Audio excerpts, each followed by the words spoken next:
The air inside Graceland on the night of August 15th, 1977 was dark and suffocatingly still, thick with the humid Tennessee summer.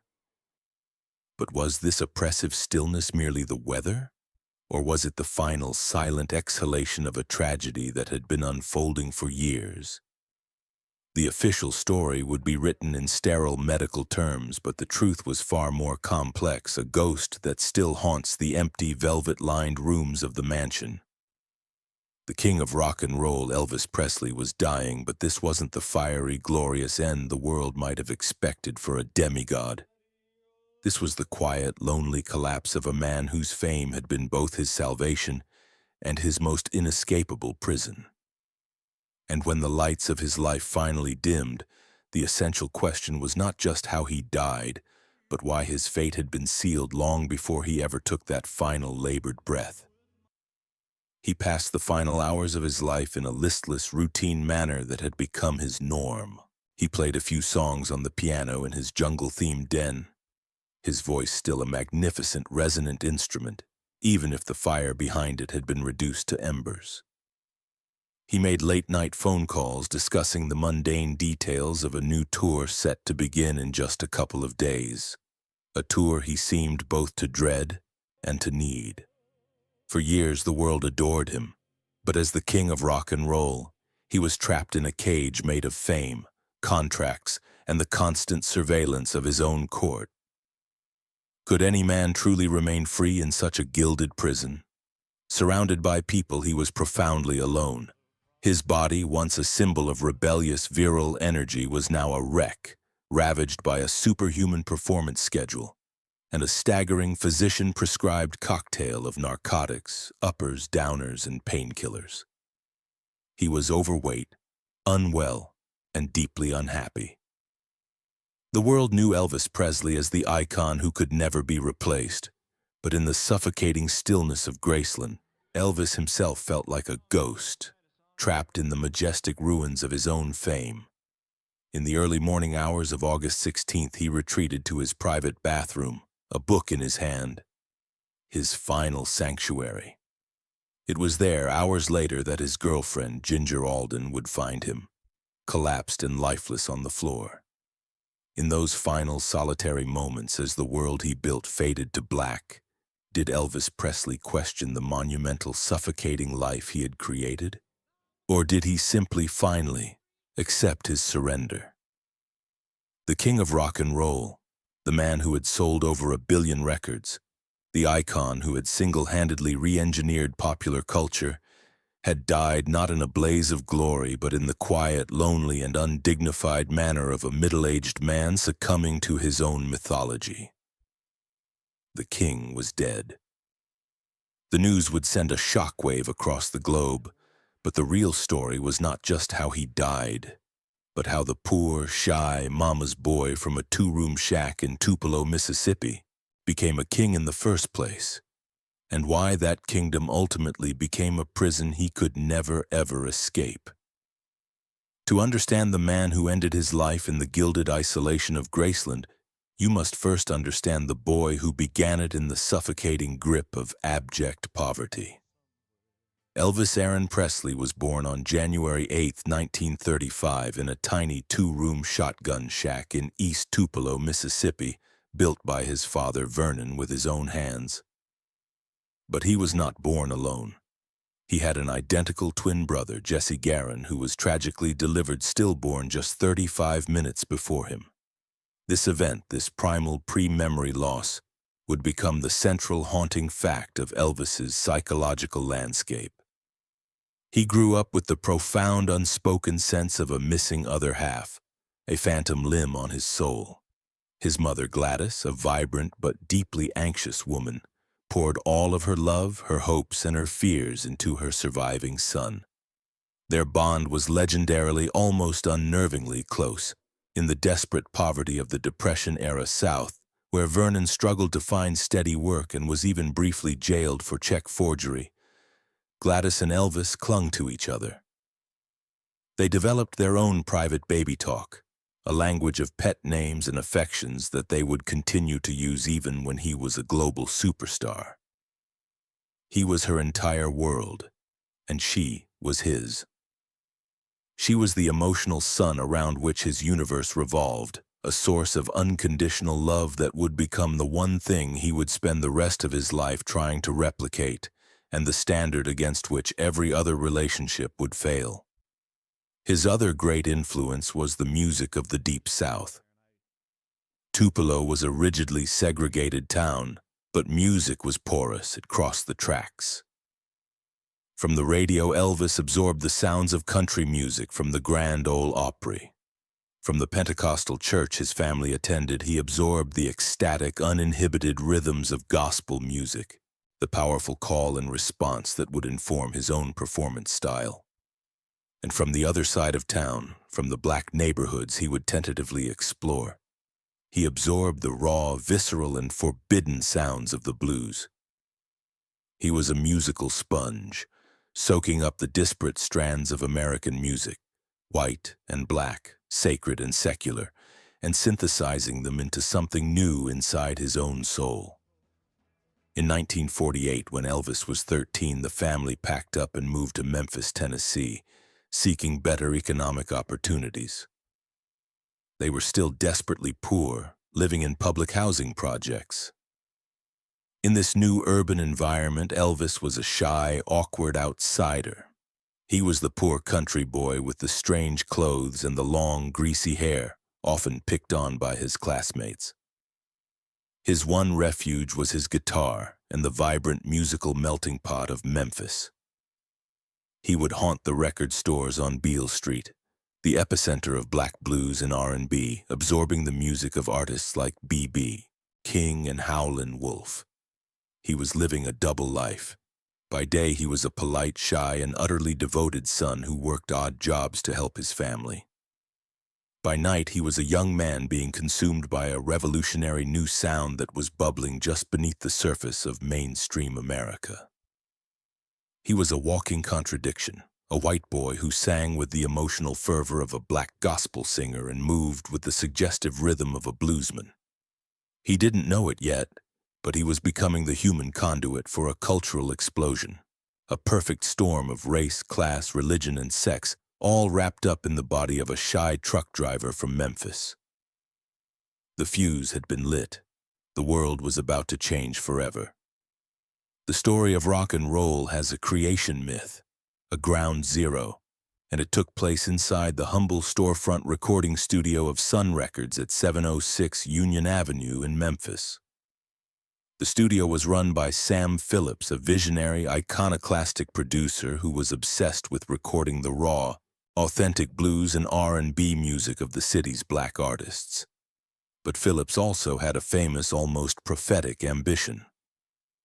As the legend goes, he would often say to his secretary, Marion Keisker, "If I could find a white man who had the Negro sound and the Negro feel, I could make $1 billion. This wasn't just a cynical business plan, it was a recognition of the deeply segregated reality of 1950s America. The raw, emotional, and rhythmic power of race records was a massive, untapped commercial force, kept separate from the placid white-bread pop music that dominated the mainstream charts. Phillips was looking for a human bridge, a lightning rod. In the summer of 1953, that lightning rod walked through his door. A painfully shy 18-year-old Elvis Presley came in, claiming he wanted to record a song for his mother's birthday. A flimsy excuse for a young man desperate to be heard. His initial sessions were uninspired. He sang sentimental ballads trying to sound like his idol, the crooner Dean Martin. Phillips was unimpressed. But Marion Keisker heard something in the boy's voice and kept his file on hand. Almost a year later, in July 1954, Phillips, still searching for a singer for a new ballad, called Elvis back to the studio. The session was another frustrating failure. Elvis, along with local session musicians Scotty Moore on guitar and Bill Black on bass, couldn't find the right sound. During a break, defeated and fooling around, Elvis picked up his guitar and began to play a frantic, sped-up version of an old Arthur Big Boy Crudup blues song, "That's All Right." He was singing not for the microphone but for himself, unleashing the raw, uninhibited sound he had absorbed his whole life. Scotty and Bill immediately jumped in, creating a wild, driving hybrid sound that was not quite blues, not quite country, but something entirely new. In the control booth, Sam Phillips heard it. He stuck his head out the door and asked, "What are you doing?" They nervously replied, "We don't know." Phillips, his heart pounding, told them to find a place to start and do it again. That was the moment. That was the big bang of rock and roll. Phillips had found his white man with the Negro sound and the Negro feel. When the record was first played on Memphis radio by the legendary DJ Dewey Phillips, no relation, the switchboard lit up. Callers were going crazy, but many asked the same question. Is he white or is he black? The sound was so revolutionary, so racially ambiguous that it defied all existing categories. This ambiguity was the key to his initial explosion. He was a cultural Trojan horse, a white face delivering a black-inspired sound to a white teenage audience that was starved for something real, something dangerous, something their parents would hate. His early live performances were chaotic, electrifying events. The shy, polite boy transformed on stage into a primal force of nature. He would shake his legs, sneer his lip, and gyrate his hips in a way that was shockingly sexual for the era. The reaction from teenage girls was pandemonium. They screamed, they cried, they fainted. The reaction from the establishment was one of moral panic. Parents, preachers, and politicians saw him as a threat to racial segregation and sexual purity. He was called Elvis the Pelvis, a vulgar, dangerous degenerate who was corrupting the youth of America. This outrage, of course, only made him more popular. He was the first true rock and roll rebel. As his fame exploded across the South, he attracted the attention of the shrewdest and most relentless promoter in the business, Colonel Tom Parker. Parker was not a real colonel. He was a former carnival barker and an illegal immigrant from the Netherlands with a mysterious past. He was a master of hype, a brilliant but ruthless businessman who saw in Elvis not an artist but the greatest attraction he had ever seen. In 1955, Parker orchestrated a deal for RCA Victor to buy out Elvis's contract from the small Sun Records for the then unprecedented sum of $40,000. It was a move that would make Elvis a national and then global superstar. It was also a Faustian bargain. For Elvis, a shy young man with a poor, unsophisticated father, the authoritative, worldly colonel became a powerful father figure. Elvis trusted him completely, ceding almost all control of his career to him.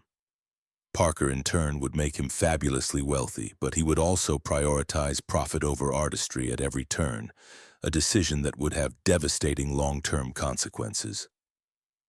With RCA's backing, Elvis conquered America in 1956. The primary weapon was television. His appearance on the Milton Berle Show with its raw, grinding performance of Hound Dog unleashed the Elvis the Pelvis controversy on a national scale. The press was horrified. The next day's headlines screamed of his animalism and vulgarity.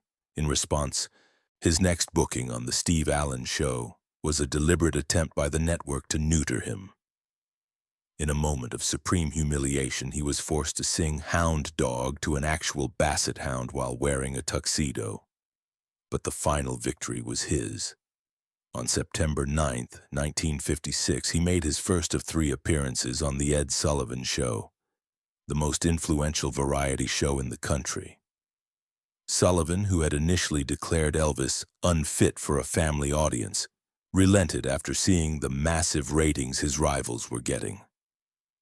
For Elvis's 3rd appearance, the producers, caving to pressure from moral watchdogs, made the now legendary decision to film him only from the waist up. This act of censorship was the ultimate backfire. By hiding his electrifying movements, they only made them seem more forbidden, more dangerous, and more desirable to his millions of young fans who knew exactly what they weren't being allowed to see. By the end of 1956, Elvis Presley was not just a singer. He was the most famous, most desired, and most controversial man in America. At the absolute zenith of his fame in late 1957, with the world at his feet, Elvis Presley received a notice from the U.S. government. He was being drafted into the Army.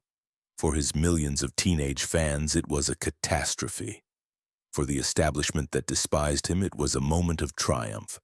But for his shrewd manager, Colonel Tom Parker, it was a public relations masterstroke, the single greatest opportunity he would ever have to complete his transformation of Elvis from a dangerous, sexualized rebel into a wholesome, patriotic, all-American hero. Parker made a crucial decision. Elvis would serve not as a celebrity entertainer in the special services, but as a regular GI. He would sleep in the barracks, eat in the mess hall, and do the same work as every other draftee. It was a brilliant move. On March 24, 1958, the world's media descended on the induction center in Memphis to witness the haircut seen round the world. The iconic rebellious pompadour was shorn off, an act of symbolic castration that signaled the taming of rock and roll's first wild man. He was no longer Elvis the Pelvis, he was Private Presley, a clean-cut soldier serving his country. He was eventually stationed in Friedberg, West Germany. But in August 1958, while on leave, he received the most devastating news of his life. His beloved mother, Gladys, had fallen gravely ill. He was granted emergency leave and flew back to Memphis immediately. But he was too late. Gladys Presley died of heart failure at the age of 46. Her death was the single most traumatic event of Elvis's adult life. He was utterly, inconsolably destroyed. At her funeral, he sobbed uncontrollably, throwing himself over her casket, crying out, "Oh God, everything I have is gone." This was not just the grief of a son for his mother. It was the shattering of his entire emotional universe. Gladys had been his anchor, his confidant, the one source of pure, unconditional love in a world that was becoming increasingly unreal. She was the sun around which his universe revolved. With her death, that sun went out.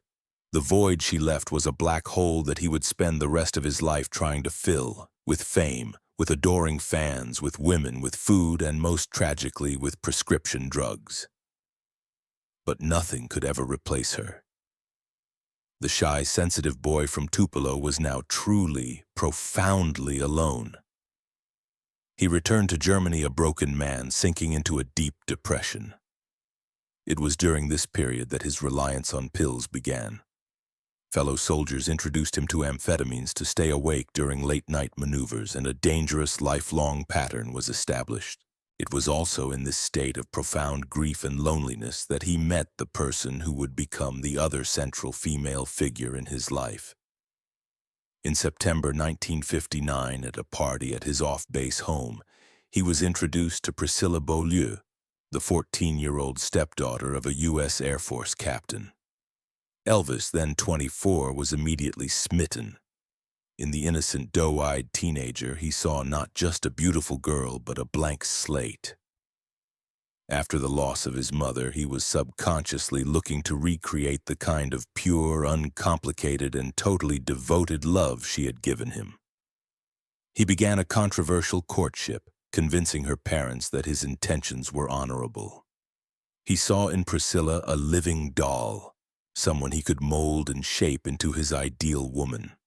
A partner who was pure, untouched by the world, and whose entire existence would revolve around him, just as his mother's had. It was a deeply problematic dynamic, a manifestation of his own arrested emotional development and his desperate need to fill the void Gladys had left behind. When Elvis returned to the United States in 1960 after his honorable discharge, he was a changed man. The raw, dangerous edge was gone, replaced by a polished, respectable sheen. His return was heralded by a television special, Welcome Home, Elvis, hosted by the ultimate establishment entertainer Frank Sinatra. The symbolism was clear. The former rebel was now safe enough to share a stage with the chairman of the board. The taming of Elvis Presley was complete. What followed was the long, artistically fallow period of the 1960s, a decade in which Elvis the revolutionary was replaced by Elvis the movie star. Colonel Parker, ever the pragmatist, had devised a low-risk, high-reward business model. Elvis would star in 3 formulaic, low-budget musical comedies a year. Each film would be accompanied by a soundtrack album. The movies were cheap to make, were guaranteed to turn a profit, and the soundtrack sold millions. It was a brilliant business strategy and an artistic disaster. From G.I. Blues, 1960, to Blue Hawaii, 1961, Girls, Girls, Girl, 1962, and a string of increasingly forgettable titles, the formula was always the same. Elvis, playing a version of himself, a race car driver, a fisherman, a pilot, would find himself in an exotic location, surrounded by beautiful women, and would sing a dozen or so forgettable songs. The raw energy of his Sun Records days was gone, replaced by polished, professional, and utterly soulless pop.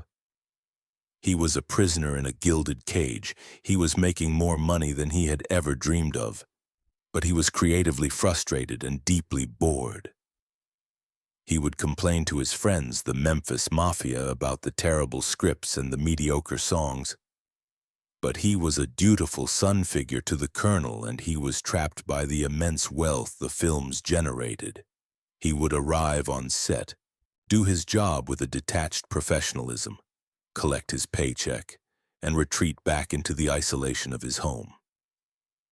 The revolutionary fire that had once changed the world was slowly being extinguished by a wave of cinematic mediocrity. For most of the 1960s, the king of rock and roll was in a self-imposed exile, abdicating his throne to a new generation of artists like the Beatles and Bob Dylan, who were now the voices of rebellion. The world was changing, but Elvis Presley was stuck in a Technicolor Hollywood fantasy, a king in name only. By 1967, Elvis Presley was a relic in a world he had helped create. The raw, rebellious energy of rock and roll had been co-opted, evolved, and sent back across the Atlantic in the form of the British invasion. The Beatles, the Rolling Stones, and The Who now dominated the charts and the cultural conversation.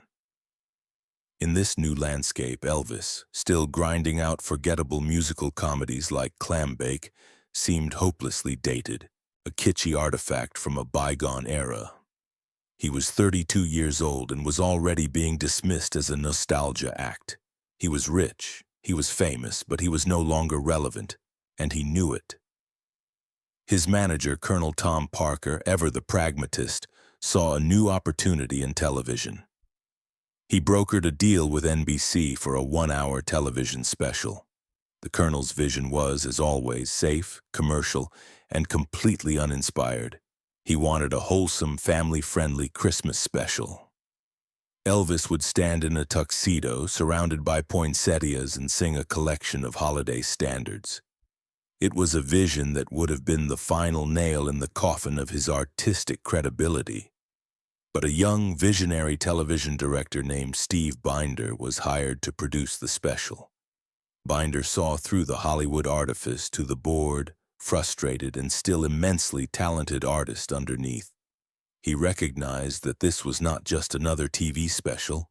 It was a do-or-die moment for Elvis's career. Binder's goal was simple and revolutionary: to strip away the movie star gloss and remind the world of the raw, dangerous, and electrifying performer that had once changed everything.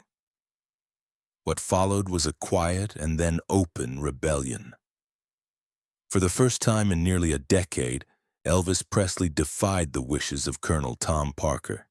He sided with Binder, rejecting the cheesy Christmas special idea and embracing a concept that would reconnect him with his rock and roll roots. It was a monumental act of artistic courage, a decision to reclaim his own legacy.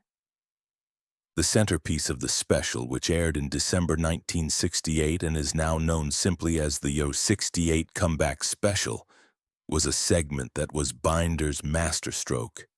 He recreated the feel of an intimate, informal jam session. Elvis was placed in a small boxing ring-style stage, surrounded by a live audience and backed by his original 1950s bandmates, including guitarist Scotty Moore. And in a move of pure symbolic genius, he was dressed head to toe in a custom-made, skin-tight black leather suit. The moment he stepped onto that stage, the transformation was breathtaking. The bland, polite movie star vanished, and in his place was a predator. He was lean, hungry, and dangerous again. As he launched into ferocious, updated versions of his classic hits like Heartbreak Hotel, Jailhouse Rock, and Blue Suede Shoes, it was as if a decade of artistic slumber had been instantly erased. He sneered, he snarled, he sweated. He was raw, sexual, and completely in command. The performance was not nostalgic. It was a powerful, visceral reclamation of his throne. He was reminding the world and himself who he was. The special concluded with another act of defiance. Instead of a throwaway pop song, Elvis, standing alone in a simple white suit in front of a giant red sign spelling out his name, performed a brand new song, If I Can Dream. The song, written by the show's musical director specifically for the special after the recent assassinations of Martin Luther King Jr. and Robert F. Kennedy, was a passionate, gospel-infused plea for hope, peace, and understanding in a deeply fractured America. Elvis delivered it with a desperate, overwhelming sincerity, his voice soaring with a power and emotional depth he hadn't revealed in years. It was the most socially relevant and powerful statement of his entire career. The special was a colossal success both critically and commercially. It was the highest-rated television program of the week, and it completely revitalized his career. The world was reminded that Elvis Presley was not a joke. He was the one and only king of rock and roll.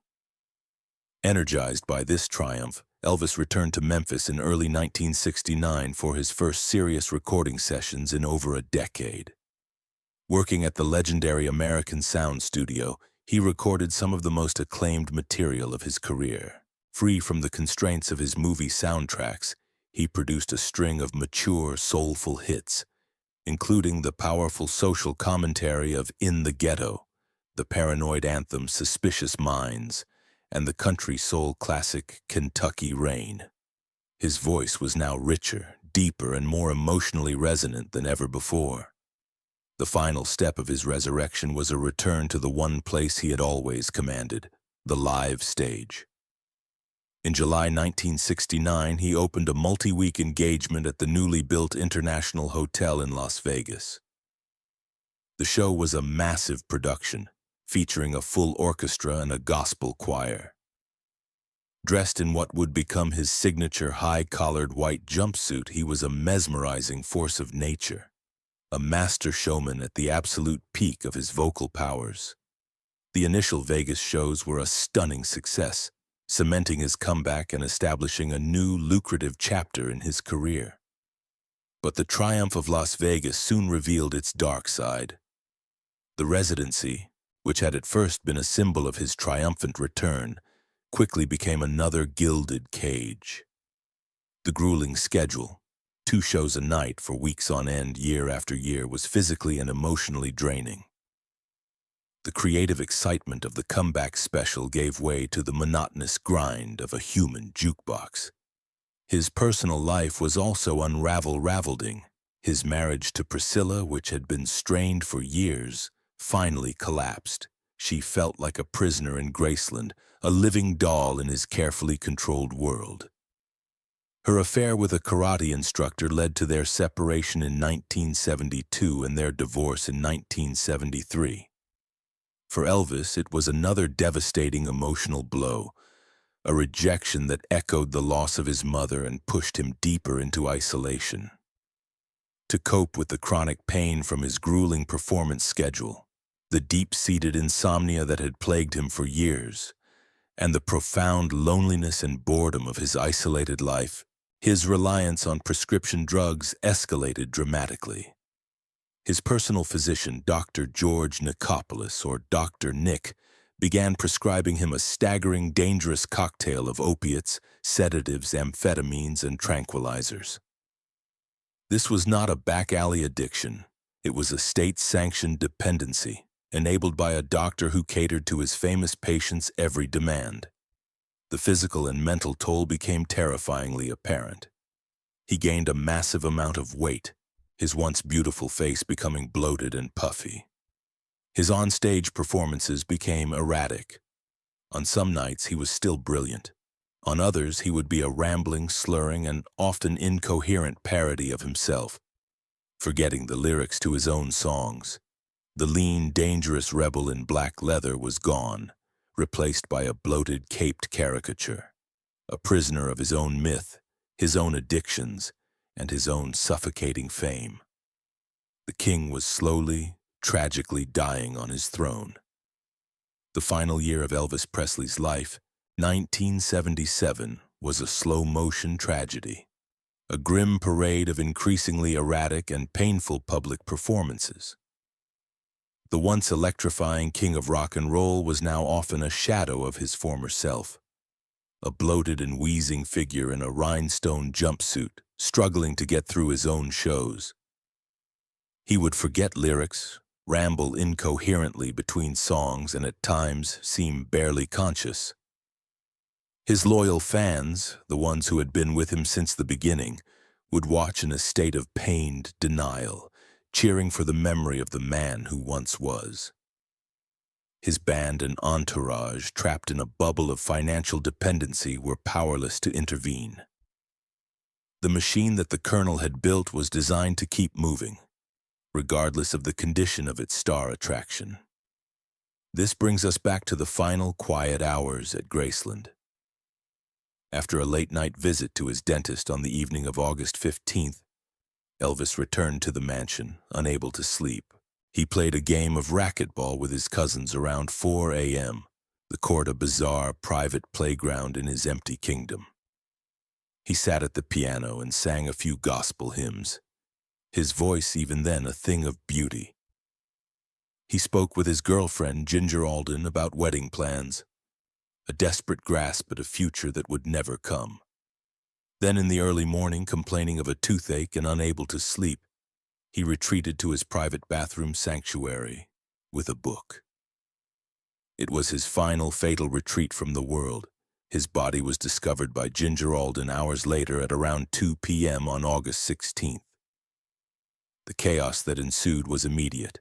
The frantic, futile attempts to revive him, the call to the ambulance, the surreal procession to Baptist Memorial Hospital, where doctors worked to save a man who was already gone.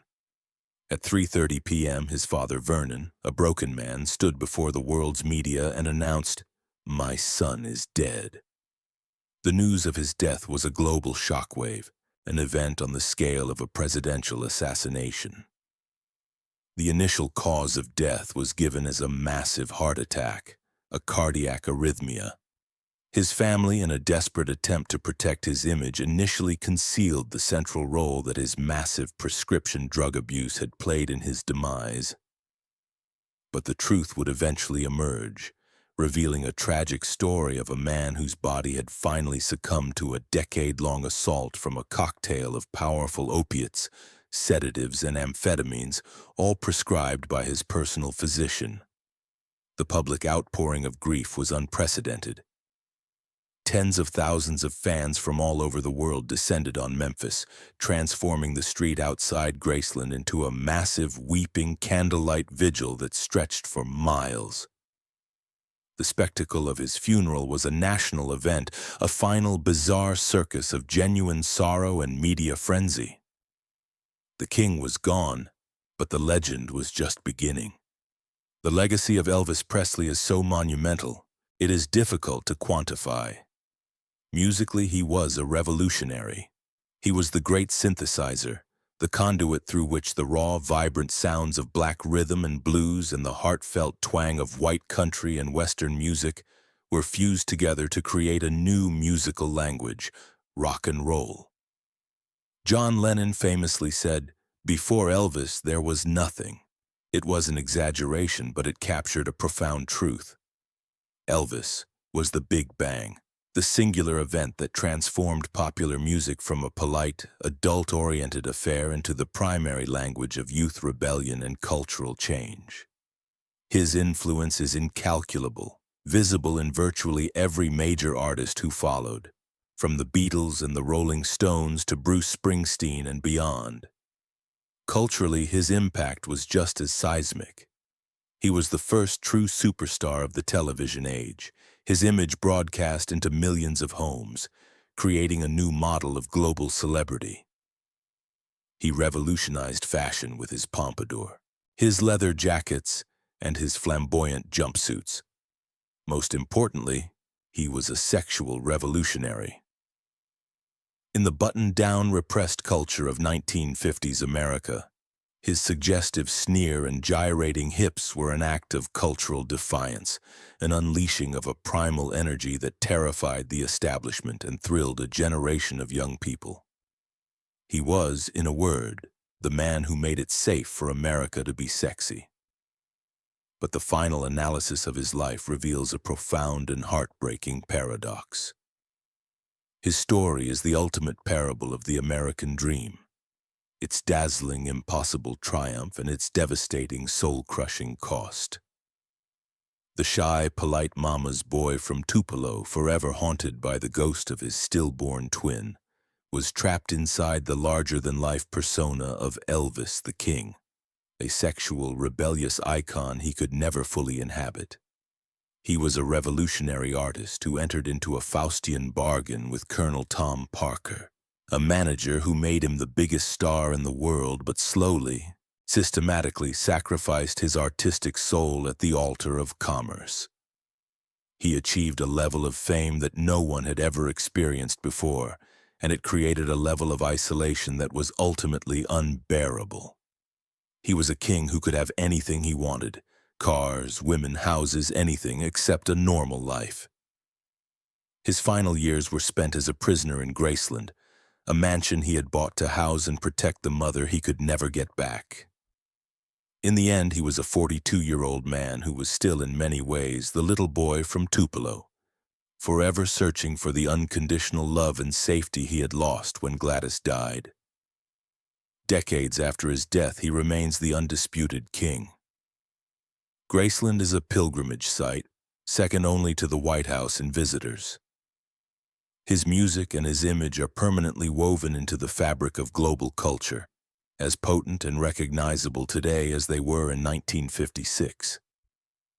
He was a flawed, tragic, and beautiful contradiction, a man who flew too close to the sun and was consumed by its fire. He was the king who lived the American dream to its fullest and was ultimately destroyed by it.